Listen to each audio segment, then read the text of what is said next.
This episode contains spoilers. Please listen responsibly.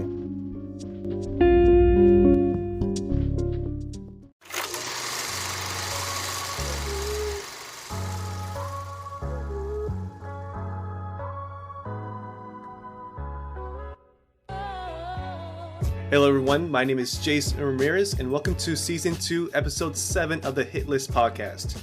A podcast where me and a guest cross off films from our watch list by watching them. I'm joined today by junior publicist and Twitch affiliate Tabitha, also known as Sailor Tabby Cat. Tabitha is a gamer and a cosplayer. She's very fun to watch on live streams, and I'm very excited she's here with us today. Welcome Tabitha, thank you so much for being here. Thank you for having me, I appreciate it. So, Tabitha is not my usual type of guest. We have a lot of movie buffs on this podcast, and lately I've had some editors from the industry here. Tabitha, can you tell me why you're not my typical guest? Yeah, because I don't really watch movies that often, to the point where I get made fun of relentlessly for never having seen, like, say, The Matrix, for example. I've still never seen it. And I just very recently, like this year recently, watched The Princess Bride for the first time. Yeah. What did you think of that? I didn't. I didn't think it was as good. Everyone told me it was going to be phenomenal, and I was like, this is fine, I guess. Okay. Well, did you read the book for high school? No. I didn't even know there was a book. Really? Okay. So The book, we had to read the book in my high school class, my English class. Mm-hmm. And the author of the book also wrote the screenplay for the movie. And they were very different. And our teacher told us to not watch the movie before reading the book because they're very different in terms of like how the plot goes. Mm-hmm. But I really liked it because I really liked the book. And when I watched the movie, it was very different from what I thought it was going to be. But I still liked it. I hope you give it another chance, though, because it's one of my favorite movies. I have the same opinion on The Count of Monte Cristo, though. I love the book and the movie, but they're very different from each other. Okay, so I hate this, but I've never seen or read either. Uh-huh. So I usually ask this question. I'm not sure how it's going to be with you. I always ask, what are your streaming viewing habits? Whenever you watch a movie, do you choose something new or do you stick to your favorites? But when do you watch movies? I don't. I just don't. Whenever I'm with friends, we actually, my friend, the very tall girl with the tattoos that I talk about on my stream a lot, Janelle, is upset at the amount of movies I have not watched. So we have a list going of movies that I have to watch with her at some point. And the only way I agreed to that is I've had to make her watch My Big Fat Greek Wedding because I actually really love that movie. I think it's funny. But I watch movies that I know I like already because I have this thing where I don't like spending time on something if I don't know I'm going to enjoy it, which is like, it's like a time investment with movies. It's like 2 hours of your life. And what happens if you hate it? Yeah, I feel the same way. I have HBO Max, right? And I love HBO Max because it has a ton of, it's a huge library of like older films from like the 70s, 80s, like a lot of classical films. So it's not like Netflix in terms of like they keep creating new content. I want the old library, okay? And there's a ton of stuff I have on my list that like, oh, I never got to see that. I'm going to put that on my list. And so it's kind of like counterintuitive that I have this podcast to watch all the movies on my list, but I keep adding more movies to the list and not watching it because they are 2-hour investments in my time. If it's animated, though, I probably have seen it. I love like animation, that kind of medium. I love those movies. Tangled is one of my favorite movies. How to Train Your Dragon is my second favorite movie. I love those movies, the How to Train Your Dragon ones. I haven't seen Tangled in a long time, but a lot of people like it, so I might have to see it again. I recommend. That's my movie for you.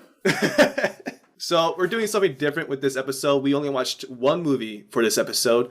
We will be discussing The Exorcist, directed by William Friedkin and produced and written for the screen by William Peter Blatty, based on the 1971 novel of the same name by Blatty. The film stars Ellen Burstyn, Max von Sydow. Oh no. Max von Sydow, Lee J. Cobb, Kitty Wynn, Jack McGarren. Oh dear. English is definitely my first language. In his final film role, Jason Miller and Linda Blair. It is the first installment in the Exorcist film series and follows the demonic possession of a 12-year-old girl, Reagan, and her mother's attempt to rescue her through an exorcism conducted by 2 Roman Catholic priests. This movie was on Jason's list, Why was this movie on your list? So this has been a common theme throughout this season. It's because it's referenced everywhere I see movies. The most recent one I could think of, well, not recent Shark in terms Exorcist? of like, what was that? Shark Exorcist? No, what is that?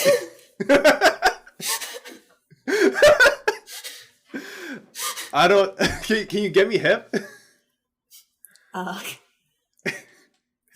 It's the he's exorcising a demon shark.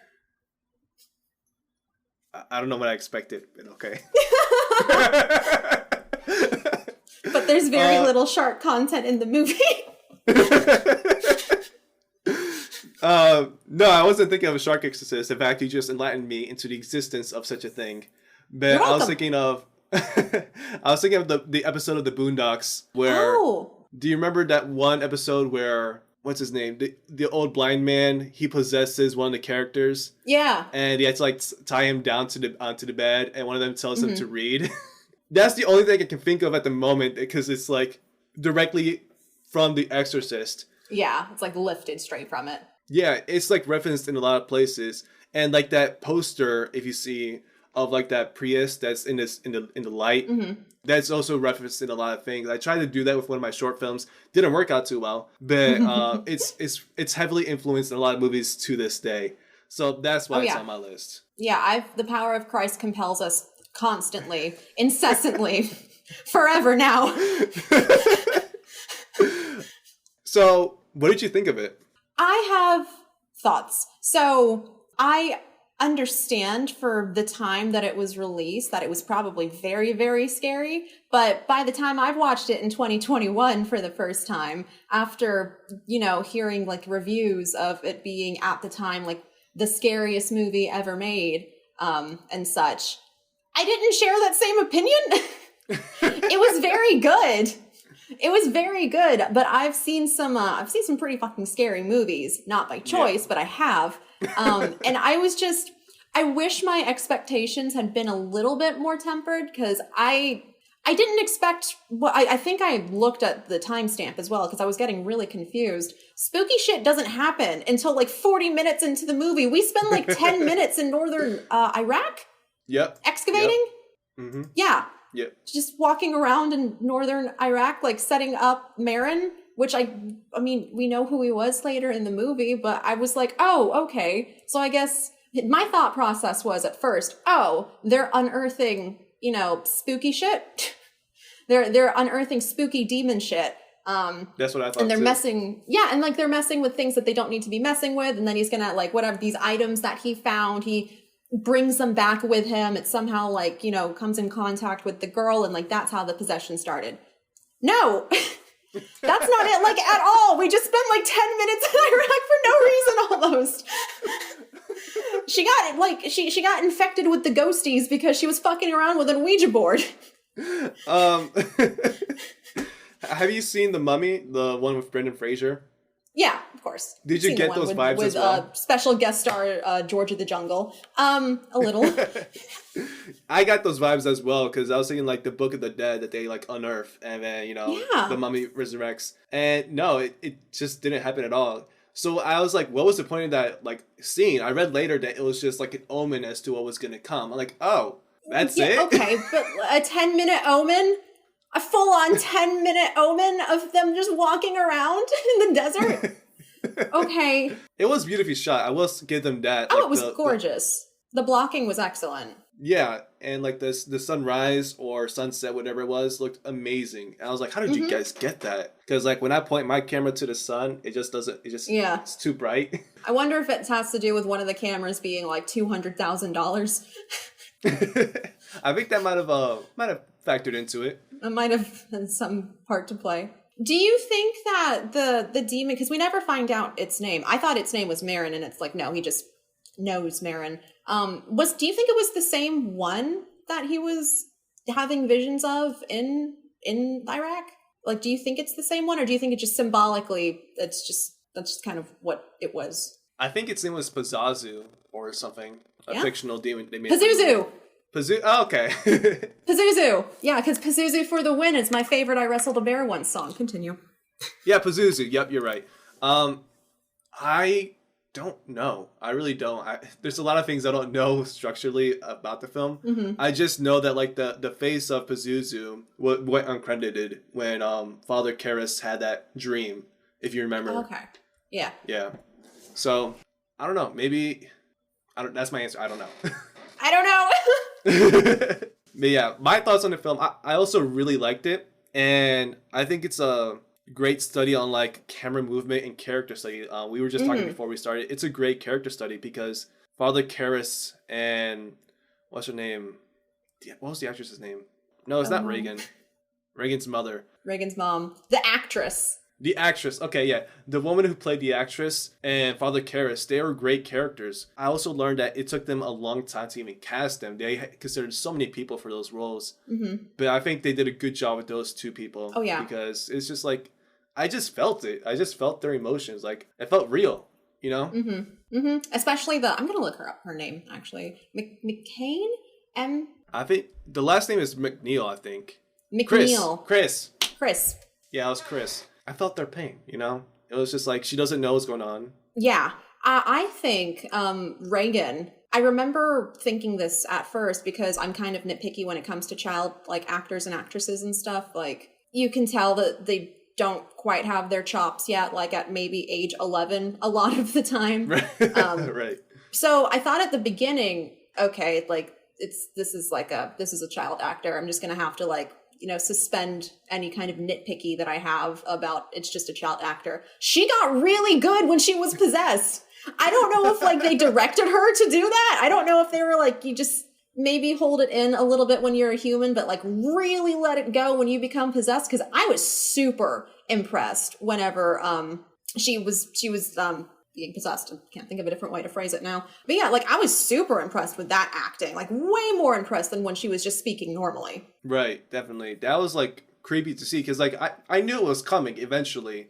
I didn't know she was actually 12 at the time as well. She was around that age as well. And I always thought like it was always like an older actress who eventually played younger, which what they kind of like were trying to figure out how they're going to do that eventually for when they were making the film.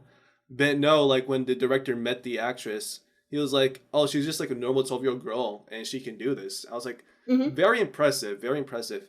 And I think we've both seen enough films where like the child actors, like you said, don't have their chops. I unfortunately have seen too many because I have cousins who are still kids and they watched all those kids shows. And yeah, Hannah Montana didn't age well. I'm talking about like most recent stuff like Kid Danger. I'm not sure if you know. It's like a Nickelodeon. Yeah, I know what you're talking about. There's this one character. She's a little girl. She's like the little sister, I think. And all she does is yell. Oh, good. That's her character. She just yells. It's great. The little kid that my sister watches over, he always watches that show. I'm like, okay, great. Just leave it on. Yeah, it's the same kind of deal with like, remember back when Minecraft YouTubers like blew up? Yeah. And it was just like 14 minutes of them screaming. It's what the kids want. It's what they want. We had to give them what they want. They give us the money, you know? I know. I was like, it's just money. Yeah. What was your other thoughts about the movie? When she became the demon, did you laugh? I did. I thought, so that's another thing. It obviously wasn't her speaking. She was, miming, and then they dubbed her over, but I still thought she was great at the miming.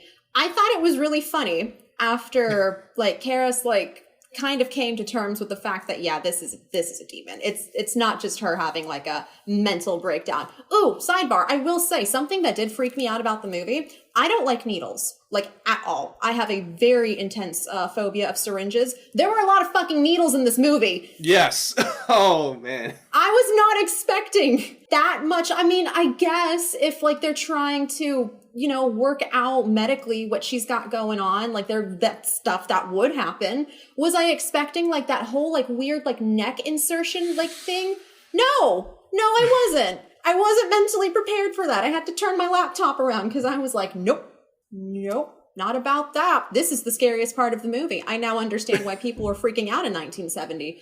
But after Karras came to terms with the fact that this isn't medical, this is religious, when he's in the room talking to the demon, just having that really casual conversation, like when he's trying to like get proof for the church so they can sanction an exorcism, whenever the demon's just like, loosen my restraints. And he's like, no, loosen my restraints. No. Opens the drawer. Was that you? Yeah. Do it again. No. Like that scene, I was like, this is great. I love this. Just you like talking about it just reminded me of like that one meme that people say like, hey ghost, it's me, your boy. Hey demons, it's me, your boy. So also fun fact for everyone listening, I have on a Ouija board. I have a Sailor Moon one, which I think is why no ghosts want to hang out with me. They don't want to be contacted via a Sailor Moon Ouija board. I think they might have some pride issues with that. But I get ghosts try and hang out with me all the time, and they don't. So seeing that funny conversation, I was like, see, this is what I want. Not the rest of it. But this, just fun, casual conversation. I thought that was funny. It was a very funny movie. I think that was kind of like meant to be funny in a way. Because like, he's just like, yeah, she there's no demon. She just has a mental illness. Like, oh, there's some demon shit right here. Okay. Yeah. Her mental illness has spun her head around. Yeah, that was, I don't know if she was related to owls, but okay, that's fine. But for the, I don't know how it's pronounced, because it's not practiced anymore. The needle in the neck thing, I think it's called angiography. Yeah. So even at the time, that was around the time they stopped doing that, you know? Good. I don't fully understand what it did, if I'm totally honest. Like, I don't know what they were doing. Also, I turned my computer around, so I didn't watch what they were doing after I figured out that. But what was that supposed to do? Like, wouldn't they do x-rays for lesions in her brain? Like, what? I think what it was supposed to do, and again, I'm not a scientist. I don't know this old science either. What they're trying to do is see, like, once the blood was leaving her, they were, like, scanning her brain as well. Like, what would be the part of the brain that lost the most blood? Oh, that's so strange. I'm not sure that's exactly what it was like, but that's like, it was basically like just scans of her brain as well. So they could have just done like an x-ray. Like MCAT machines, I don't know if they had that back then, but you know. We need to, oh my god, that reasoning is so strange. We need to bleed her out really quickly to see which area. What? Again, I'm not too sure because like I wasn't sure as to like what it was supposed to signify either. So I may be wrong. But if someone wants to correct me and like say, "Hey, Jason, you were wrong," and I'd be like, "It's not the first time. It's not the first time." And it won't be the last.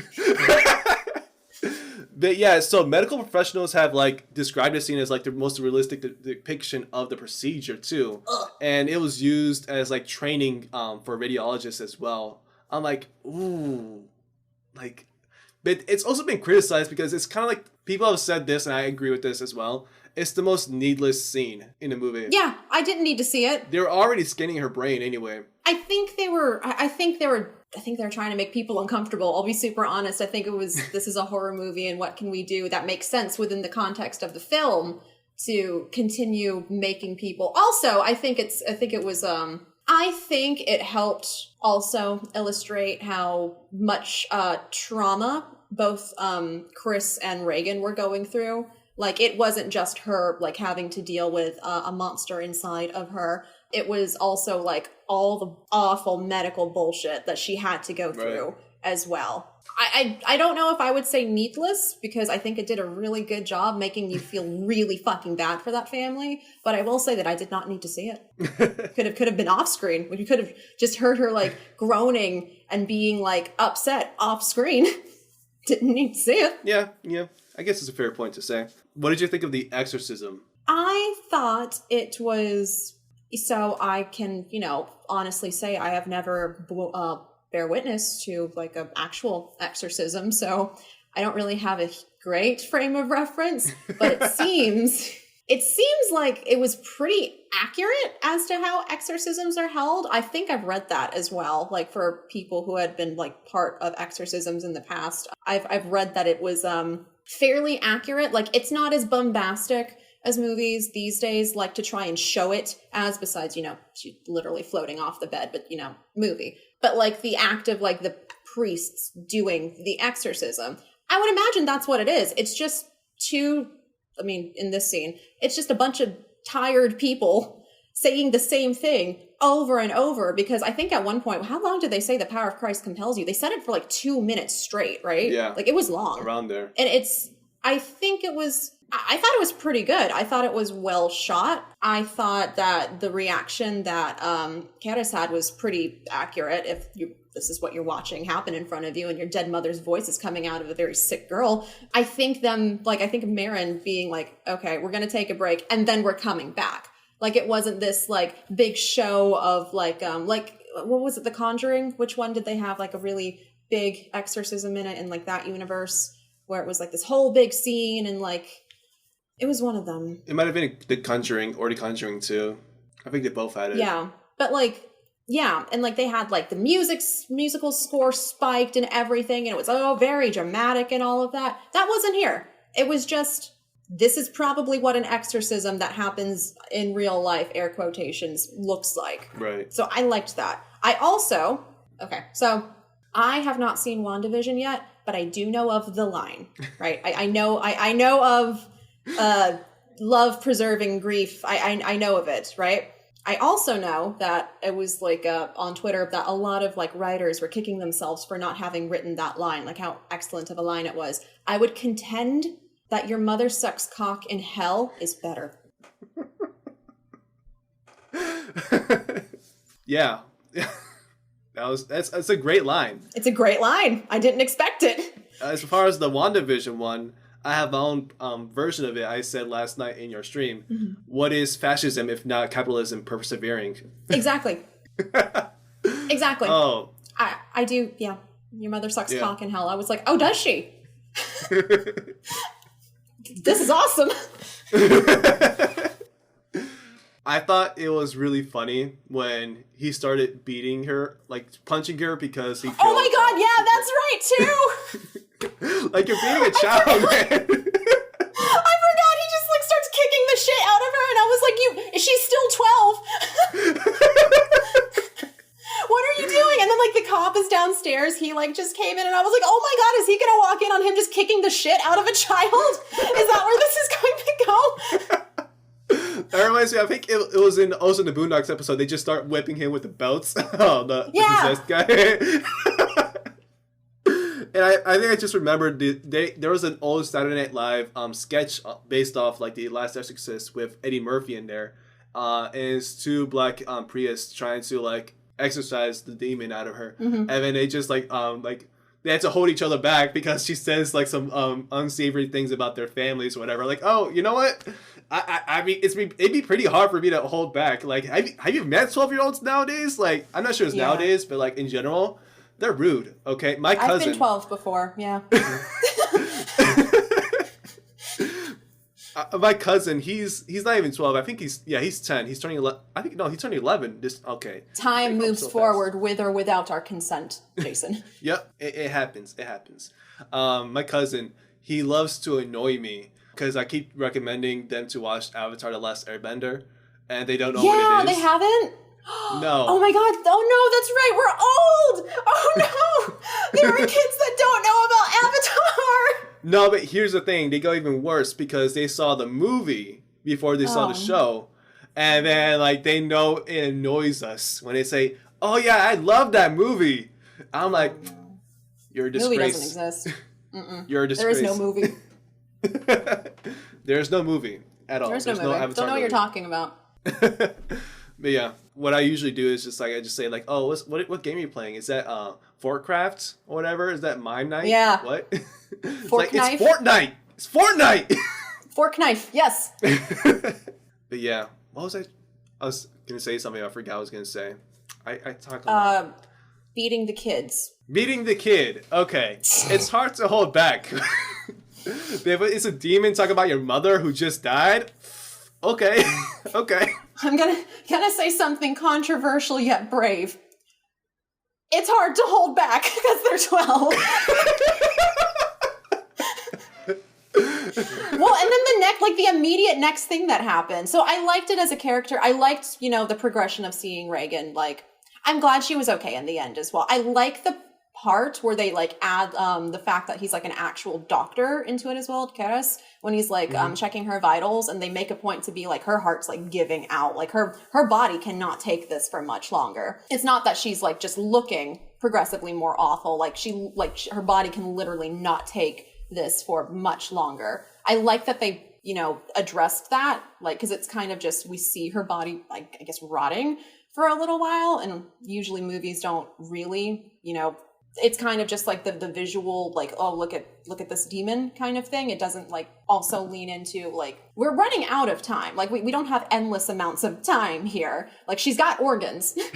They're not working very well anymore. So I like that. I thought that was a nice thing to throw in. But I like the movie as a character study over Keras, because it's basically his arc of losing his faith and then coming to terms with getting his faith again. And then he tosses himself out of a window.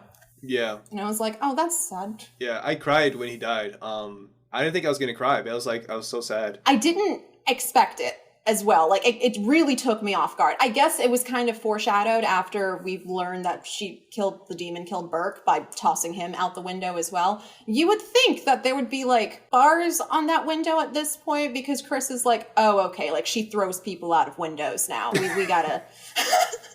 We gotta handle that portion. We gotta remove that from the equation, like, totally. So my like, nitpicky part of my brain was like, there should be bars on this window. We've already been through this. But I guess Burke getting thrown out was foreshadowing as to Karas. Also, his name is Damien.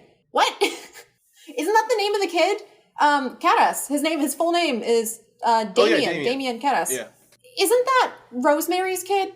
I don't know. Let me check. Like, yeah. Because I think they might have come out around the same time. Like, isn't, like, the son of, like, Satan named Damien or something like that? Because when I heard his full name, I was like, a priest named Damien? Is that foreshadowing something? And then it kind of was, because he got possessed and then tossed himself out of a window. I didn't like that he lived.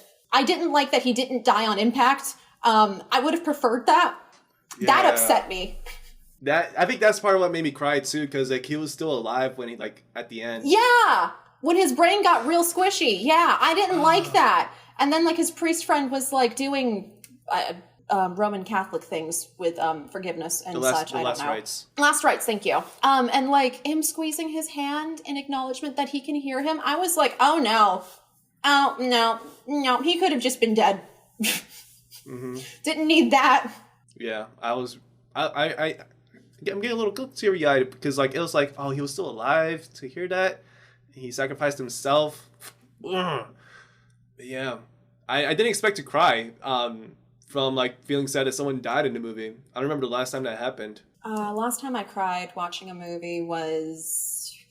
I cry every time I watch Tangled. What was the last movie I watched besides The Exorcist? I don't actually remember. I think I cry whenever I see... like, not to cry, but like teary-eyed, like, he's so brave.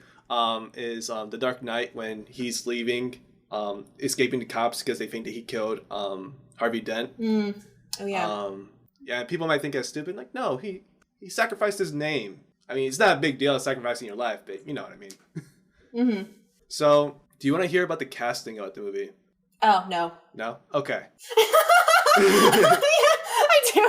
I do. Tell me. Okay, I think you might like this. So there was a lot of things that went into a lot of decision making behind going into the casting, because both the actors who played Father Karras and Chris weren't really well known, because they want to go with people like Audrey Hepburn and I think Paul Newman as well. Yeah, it was around that time. Yeah. Oh yeah. They wanted Marlon Brando, who's famous for The Godfather. They wanted him for the role of Lancaster Marin. But the director, he immediately vetoed it because he didn't want it to be a Marlon Brando film. And also Jack Nicholson was up for the part for Father Karras as well. Really? Yeah, and also this guy named Stacy Keach, who I'm not too familiar with. And also Paul Newman. But the reason why they went with... What was that? Paul Newman. The reason they went with Jason Miller, who eventually plays Father Karras, is because the director, he saw a performance of his on Broadway, and he talked to him about the movie, and they eventually gave him the book and said, just think about it. He decided, okay, I'll just read it. And then later on, 3 A-list actresses, like I said, Audrey Hepburn, Anne Bancroft, and Jane Fonda. Jane Fonda? Yeah, Jane Fonda. They approached her. I'll tell you like her response to it because I think it's really funny. But Audrey Hepburn, she wanted to take the role, but she wanted to be shot in Rome, and they said no, that's too much money. Why would we do that in Italy?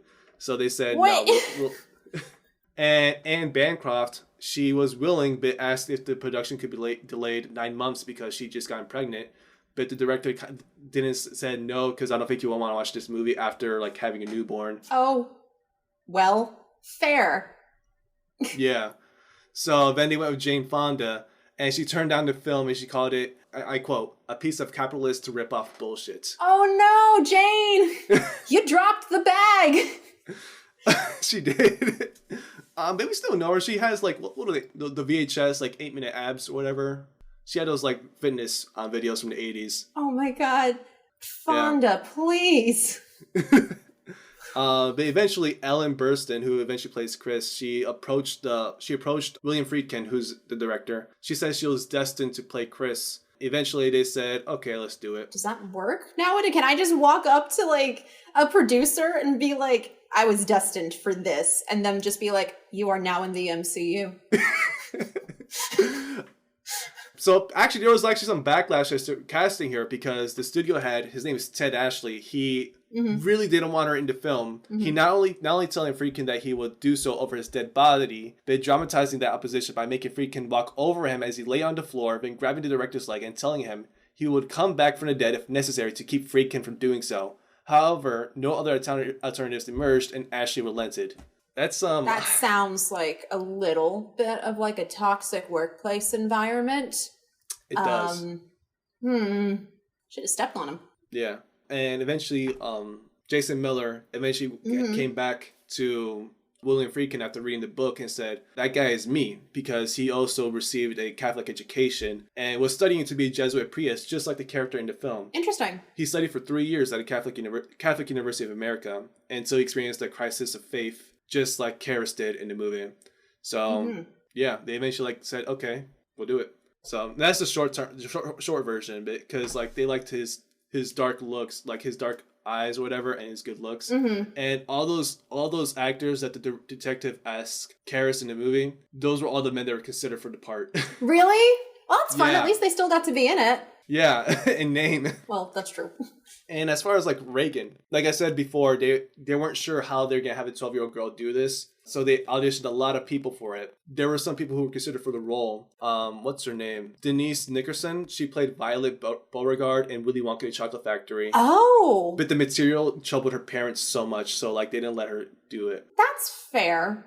That's fair. Yeah, some of those scenes with Reagan, one of the reasons I liked her acting so much was some of those scenes that she did were pretty fucking intense. Like the crucifix one. Oh. Did not expect it. Much like the Spanish Inquisition, I did not expect that. And I don't think anyone expected that. But yeah, I remember I was kind of multitasking at the time. I wasn't not watching the movie. But I was also folding laundry. Right. And all of a sudden, in my peripheral, I see that. And I was like, what the fuck? And then, it wasn't the end of it. And then she, grabs her mom's head. And I was like, what is happening? This is awful. And then, 20 minutes later, the fucking demon has the nerve to be like, please untie me. No! I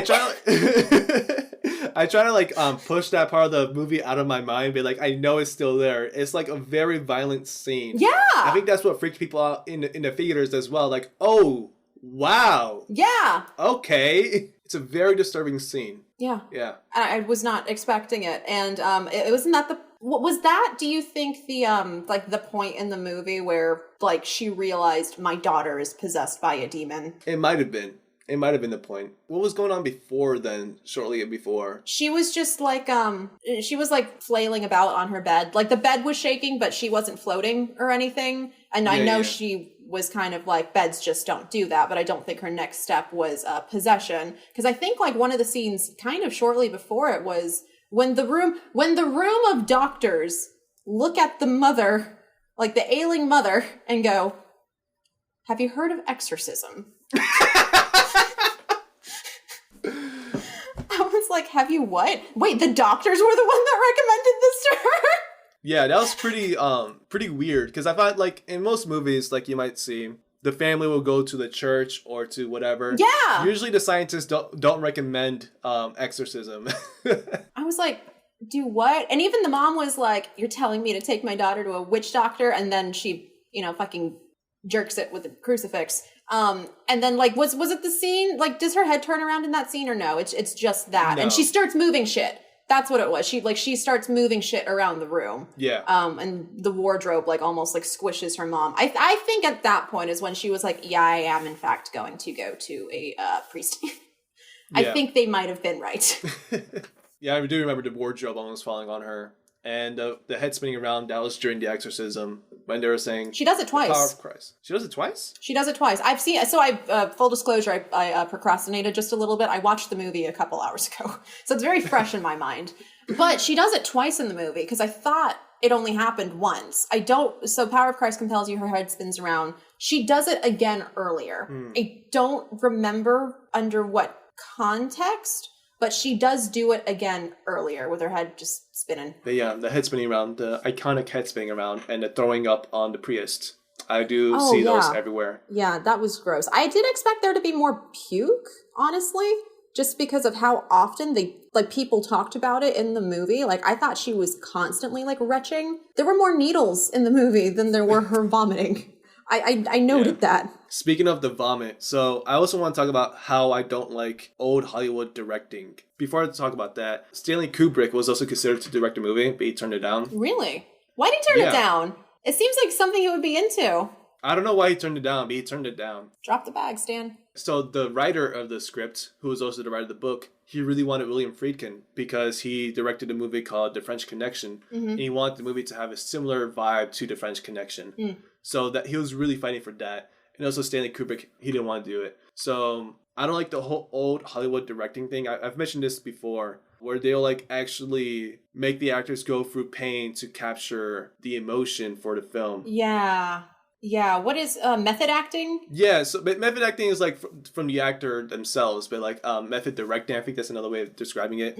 So like the throw up scene, essentially, he told Karras that he was going to aim it at his chest. Oh. But he didn't tell him he's going to do it at his mouth. So that reaction was real. Oh, no. It's like what they did with Alien when they didn't tell anybody about the chest burster scene. Yeah.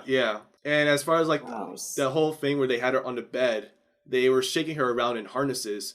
And both Blair, the girl who played Reagan, and Burston, Chris, they suffered back injuries, and their painful screams were added into the film, so it was included in the film. And Ellen Burstyn, she injured her back after laying on her coccyx, which is literally her tailbone, when a stuntman jerked her around using a special effects cable during the scene when Reagan slaps her mother. It didn't cause permanent damage, but she didn't like they used her screaming in pain into the movie. No, that feels very cursed. What? I feel like I've been cursed by the movie now. Bad Foley. For shame on that Foley guy. Another example of this is when O'Malley confirmed to Friedkin that he trusted him. He's like, I trust you with this scene. And he slapped him hard across the face to generate the reaction for the last rites scene. What? Yeah. So that's like the last rites scene where like the father friend who went to see him, slapped him hard across the face for that scene. Actors, man. No, don't touch me.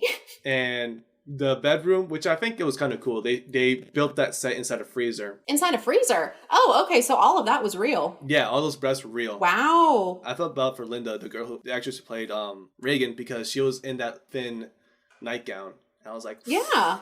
In a freezer, though. In an actual freezer. Oh, okay. Well, I mean, the result was pretty fucking good, but I don't like that they bruised a 12-year-old's coccyx. No, it was the mother. Oh, the mother bruised her. Well, then that's fine then. But they both still got hurt. Yeah. It's particularly that scene where, like he said, I'm going to aim it at your chest. Okay. Disgusting. I don't like things that taste bad. Like at all.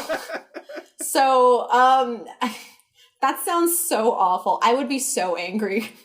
I would ruin the filming for the day with my bad attitude. I would be so mad. I would be like, nope, Nope, I'm out. I'm out. Sorry. Blue burning the opposite of midnight oil. Burning like the afternoon oil. Pay me for the day, but you're not getting anything else out of me. That's so rude. Yeah. First of all, how dare you? Second of all, what gives you the right? It was terrible to like. After hearing that, I'm like, that is disgusting. And I'm not sure if I'm the type of person who would like, if that happened to me, I'm not sure if I would automatically leave or I would passive aggressively make things worse for them for the whole day. No, I would leave. You would leave? Okay. I would leave. I think I would stay. Sorry. Outing myself as an unprofessional actress in the works. I would leave. I think it's a valid response, you know? A very valid response. I would make things worse for them. Like, the power of Christ compels you! You know, just make everything really bad. Mm-hmm. But yeah. Do you have any final thoughts? I think I would probably... So that's another thing. I typically don't rewatch movies unless, like, I really, really love them. I probably wouldn't rewatch this unless it was with a friend of mine. Like, one of my friends, she streams as well, Lil Baddie. She's, like, a horror connoisseur.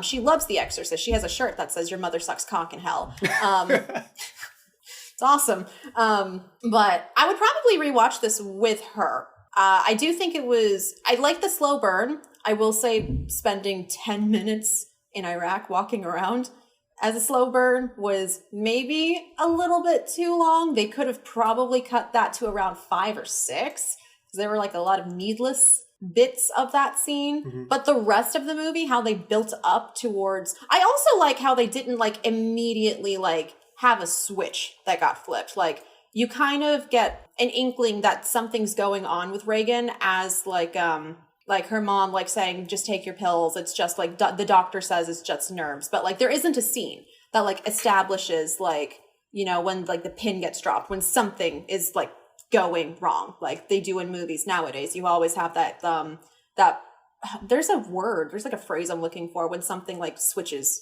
like when it happens, you know, when shit hits the fan. Yeah, when shit hits the fan. But like nowadays with you know, especially horror movies, like they have like a whole like dedicated, I guess, like half scene of like seeing the thing that causes the shit to hit the fan. Like we see them fucking with the Ouija board. We see, that's why I thought them unearthing shit in Iraq was the thing that caused it. And it wasn't. It was just, she found a Ouija board in a closet off scene before the movie started and has been using it. And then we don't even get to see, you know, her slowly like mentally losing it, becoming like possessed and stuff like that. That's very much off scene until it becomes like visibly she's changing and like flailing around and screaming. I really liked that. I thought that was very, very good writing. I was a huge fan of that. I don't like it whenever I don't like when movies think you're stupid and that you can't infer on your own personally. So I like that wasn't what was going on. I think in a lot of movies nowadays, they think the audience needs more help than the audience probably does in order to understand. Like, we don't need endless amounts of exposition. Like, we can figure it out. If you can't figure it out, you're probably not old enough to be watching this movie, to be fair. But I really liked how slow the burn was. Yeah. As far as like audiences, I'm probably not going to, I'm going to include this. There are audiences who are dumb, unfortunately. Oh. People don't know what a plot hole is, essentially. I had a discussion with this one dude years ago, around the time Batman vs. Superman came out, which I'm going to say this. This is going to be a controversial but very brave statement right here. Controversial but brave. Here we go. I love Batman vs. Superman, Dawn of Justice. I'm exiting the call. I really like that movie, and I don't think it should have received all the hate that it got. It is a flawed movie, I will say that, but I really like it. I don't think it deserves all the hate. I was having a discussion with this dude. He said Batman changes from like the robot suit to like his normal suit in the span of like 2 seconds, like when they change scenes. That's a plot hole. That's a plot hole right there. I'm like, I'm speaking to an idiot right here, because they don't need to show you that he changed. They just shows that's not a plot hole. A plot hole is when like something happens in a story that doesn't make sense for the story in the film. Exactly. Not changing clothes in between scenes. Well, if you don't watch them change, how do you know they've changed? Is it the same person? Like, are we in another world? Is this the same person? There's no object permanence doesn't exist. But yeah. Well, what about you? What about me? Did you like it? Like, what were your final thoughts? I really liked it. I think I should have seen it a lot sooner, you know? Like, there are movies I've discussed on the on the podcast where I think it was the right time for me to watch it, like last year or this year. This one, I think I could have benefited from watching a little sooner, maybe like a few years ago. Yeah, I agree. Because it's not like that scary. They have a great PR team on their side because like it's not that scary. I think the reason why it was scary, I'm not sure if I mentioned it in the recording. I think I told you before. It's not scary in the traditional sense of like horror movies now, where they show you the monster or whatever. It's scary in the sense that like all the things they do to try to help Reagan aren't working. Modern science isn't helping her. They had to resort to like religion, all that. And I was just thinking of Dracula, like the book Dracula, because Bram Stoker, when he wrote that movie, wrote the book, he was a huge fan of like new technology, and he used it all throughout the book. And in the book, technology drives away the supernatural. Okay. And it's like a very different parallel with this movie. They need to go back to supernatural methods to ward out the supernatural. So we reached the end of our discussion. Tabitha, thank you so much for being here. Thank you for having me. I appreciate it. It was a fun conversation, very fun conversation. Before we leave, I want to ask you, was the movie a hit or a miss with you? I'm going to say hit. I'm usually pretty hypercritical when it comes to movies because, like I said earlier, like it's an investment of my time. I didn't mind spending 2 hours on that. I agree. I kind of wish I would have seen it a little bit earlier. I feel like when I watched Seven with my friend for the first time, because I also had never seen Seven before, I didn't like that I watched Seven. I could have gone on and never have watched Seven. I thought it was interesting, but like I didn't need that. It was missed for me. But I think this was a hit, mostly because like I like the slow burn. It wasn't like super in your face, like bombastic, like dramatic, like sound spikes everywhere, like whip sounds when people like turn their heads. Like I liked that it was kind of more subdued. And it definitely, I can see audiences being afraid of this movie, like when it came out back in the day. I can see people still being afraid of it now, especially like people that don't like demon movies. It's another thing. I'm fine with like supernatural movies, demon movies, sci-fi. I love those. I don't like Hostel. I don't like those kind of movies, or like slashers just in general. Right. But this was great. I actually really did enjoy it. I will say I really liked it much for the same reasons you said, because it's more subdued. And yeah, it was definitely a hit for me as well. Because like, I'm not sure if you know, but like I'm a filmmaker. I know a little bit, yeah. We've only been mutuals for like 6 years now. I've done some stuff, like a couple of my short films got entered into international film festivals when I was a student. Oh, nice. So like a lot of the stuff I did was very subdued as well. So like I don't really want to use like special effects. I want to use like traditional filmmaking. And this is the type of film that I'm trying to emulate, if you know what I mean. Oh, I'm a huge fan of practical effects. Yeah. So yeah, I think I'll watch this again. And I also watched The French Connection, which is the other movie that the director made for Study. And another great movie that I used for like the inspiration for one of my other films was Point Break with Keanu Reeves. Still haven't seen that. And Patrick Swayze. I know about Point Break. I know it exists. It's a very fun movie because Keanu Reeves especially says this towards the end, like, I can't rob a bank. I am an FBI agent. And Patrick Swayze says, I know, man, it's great. But yeah, you should definitely watch that when you get the chance, or if you want to, because I know you don't really... I'll add it to my very long list. I've still never seen any of the John Wicks either. That usually gets rocks thrown at me whenever I say that. Okay. I was an OG fan of that movie. I know he kills several men with a pencil. I know about the pencil. Yeah. I didn't understand, like, what was the motivation? Like, why would you kill a bunch of people for a dog? I mean, I got a dog. And then you got a dog. Yeah. I get it now. I wouldn't do it, but I get it. No comment. For legal reasons, no comment. Yeah, guys, this is all comedy, okay? So just for you, let you know. Allegedly, in my opinion, allegedly. I get it. Allegedly, I get it. Legally, I wouldn't do it. Allegedly, I get it. Yeah. So, Tabitha, where can our listeners find you on social media? You can find me on Twitch, twitch.tv/SailorTabbyCat. It's phonetic, but SailorTabbyCat. So like Sailor Moon and my nickname, Tabby Cat. Same thing on Twitter, twitter.com/SailorTabbyCat. I also have an Instagram. I never really use it anymore, but it exists. I'm Sailor Tabby Cat pretty much anywhere, but I do stream. I stream on Mondays, Wednesdays, Fridays, and Saturdays, and I do a little bit of like just chatting, just like now. But mostly I play video games. Poorly, but I play them. I will say, guys, I've watched a few of her streams, and she's very fun to watch. Aw. The just chatting part is like I like the most. And whenever you play, what's it called, Yakuza, that's fun to watch. Yakuza! Another way you can find me on Twitter is if you type in the word Mrs. Majima. I'll come up. All right, that's the episode, folks. Thank you so much for listening. Until next time, cross off a new film from your list. Thank you for listening to the Hit List Podcast. If you like this episode, please consider giving us 5 stars and leaving a review. It really does help. You can also follow us on Facebook at The Hit List Podcast and Instagram at _hitlist_podcast.